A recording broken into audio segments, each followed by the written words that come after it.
So building greener, right. But like not at the cost of, actual strength. Right. Today we're diving into this really cool stuff. Eco-friendly concrete by Genest Concrete. They've got this product, G-Mix, and they lay it all out in this brochure. Really interesting stuff. Yeah, and it's pretty timely, actually. The concrete industry, not exactly known for being, light on the environment. Definitely not. Big footprint. Huge. Yeah. So finding ways to lighten that impact, it's kind of a big deal, right? Absolutely. So let's get right to it. This G-Mix, their brochure, it leads with this bold claim, 50% reduction in cement, but stronger than the standard stuff. Is that even possible? It is. And it's huge because cement production, that's the biggest energy. Suck in the whole concrete making process. And most of that energy still comes from, you guessed it, fossil fuels.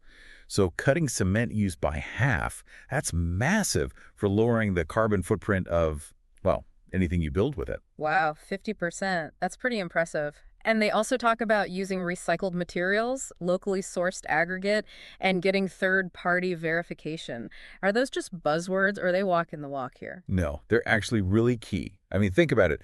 Less transportation because the stuff's local, less waste because they're reusing things. Right. And then someone's actually checking their work, That's a level of transparency you don't see every day. That's huge in an industry like this. And you know what I thought was really interesting? They've been using less cement in their blocks since, get this, 1985. Yeah. That's way before going green was like a thing. It really shows commitment, Yeah. Like they were onto this long before it was trendy. Yeah, for sure. Okay, so how does this G-Mix stuff actually work? It almost sounds too good to be true. No magic wand, but they do have some clever tricks up their sleeves. They replace a good chunk of that cement with slag, which is a byproduct of steel production. So they're taking something that would have been waste and turning it into, like, a resource. Exactly. I love that. And they also mentioned using something called foamed recycled glass. Now that sounds intriguing. What's that about? Okay, yeah, that's where it gets really cool. So that foam glass, it's doing double duty. Okay. Cuts down on the need for new materials, which is always good. Yeah. But it also makes the concrete blocks themselves lighter. Okay, so we have lighter blocks. Why is that such a big deal? Well, we're not just talking a little lighter. Think up to 25% lighter. Oh, wow. So now think about, like, a construction site, right? Yeah. That means less strain on the workers, less fuel used to get those blocks to the site, smaller carbon footprint overall. Yeah.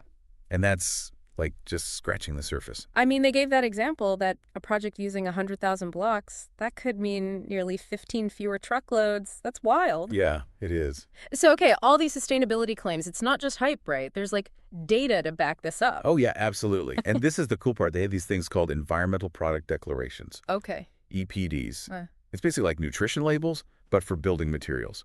Standardized data so you can actually compare different products. So it takes out the guesswork. And they even encourage people to go and check out these EPDs for themselves. ASTM.org, right? That's right. Full transparency. They're not hiding anything. I like that. I like that a lot. Yeah. Okay, let's get back to this weight reduction for a second. They'd say an 8-inch block, it's like, what, 10.5 pounds lighter with this G-Mix? I'll be honest, that doesn't sound like much to me. It does sound small, right?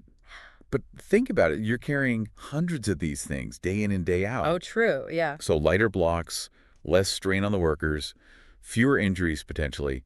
And then you've got the fuel savings from the lighter loads. It all adds up. They gave that example, the 100,000 block project, G-Mix, 8-inch blocks, almost 15 fewer truckloads. Yeah. That's a lot of gas. Huge difference in emissions, too. It's a win-win, really. Absolutely. So it's not just about making, like, a greener block. It's about the whole process being greener. Absolutely. Now, before we move on, I did want to touch on something else the brochure mentioned. It's about Genest's overall commitment to sustainable manufacturing. Yeah. What's the story there? Well, what I find really compelling is that they're not just saying, hey, look at our one eco-friendly product. Yeah. This is part of something bigger for them. So it's not just a product, it's a whole philosophy. Exactly. I like it. This has got me thinking, like, bigger picture stuff now. We're talking blocks, but this G-Mix, it's not just for blocks, right? I mean, Genest, they make other stuff. Oh, absolutely. They use it in all sorts of things. Yeah. Architectural blocks, retaining walls, even paving stones. So we could be talking like greener sidewalks, all kinds of stuff. Yeah, exactly.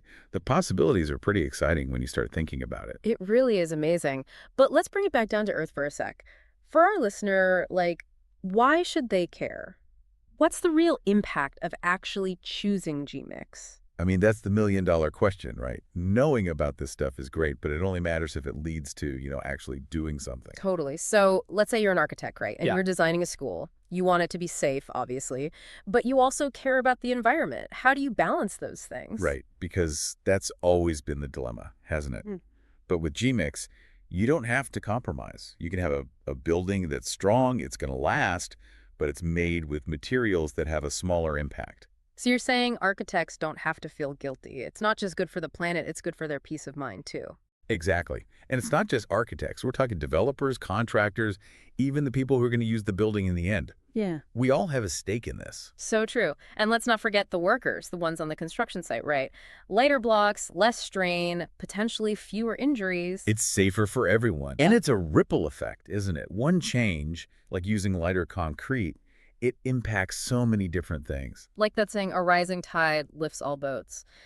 But here's the thing, this G-Mix thing, it's not like it's this brand new technology, right? They're using existing methods, existing materials. Yeah, and that's what's so interesting about it. Mhm. It's not rocket science.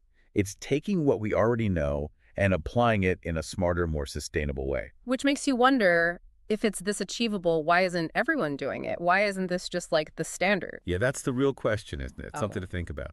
It's kind of crazy when you think about it, like we're talking about potentially changing a whole industry here, but how do we actually do that? Where do we even begin? It's a huge task, no doubt about it. But remember that example from Genest? They were doing things differently, even back in the 80s, long before anyone was really paying attention. Change often starts small, right? It's a spark. But what turns that spark into a fire? Demand. So you're saying it's on us, the consumers, the architects, the developers, we need to start demanding these greener options. Exactly. We have to prioritize sustainability. That sends a message. It's like we're putting our money where our mouth is, right? When it comes to the environment, I mean. Exactly. And never underestimate the power of knowing your stuff. The more you understand about the impact of your choices, the better equipped you are to actually make a difference. And that's what these deep dives are all about, right? We learn about these cool innovations and then we share them with everyone listening. Right, because knowledge is power, isn't it? The more we understand about things like Gmix, the more likely we are to seek them out, to ask for them. And that creates that ripple effect we were talking about. So it's bigger than just buildings then. Way bigger. This applies to every industry, every single choice we make as consumers. This Gmix deep dive, it's really been eye-opening, I gotta say. And it does feel like you said, just the tip of the iceberg. Think of it as a launch pad. We've explored one company, one product, but it's opened the door to a much bigger conversation. It definitely has. So to everyone listening, here's something to chew on. As you go about your day, you walk past those buildings, those sidewalks, ask yourself, could this be done differently? Could we be building a world that's strong and sustainable? What if every choice we made, from the buildings we live in to the things we buy, what if we made those choices with the planet in mind? No, that's a thought, isn't it? A huge thank you to Genest Concrete, by the way, for, giving us the building blocks for this whole conversation. Be sure to check out their website, everyone. They've got all the details on Gmix and, their whole approach to sustainability. It's really refreshing to see a company walking the walk, don't you think? Absolutely. And on that note, we're going to wrap up this deep dive. So until next time, everyone, keep asking questions, keep digging deeper, keep exploring. This is a fascinating world we live in, and there's always more to discover.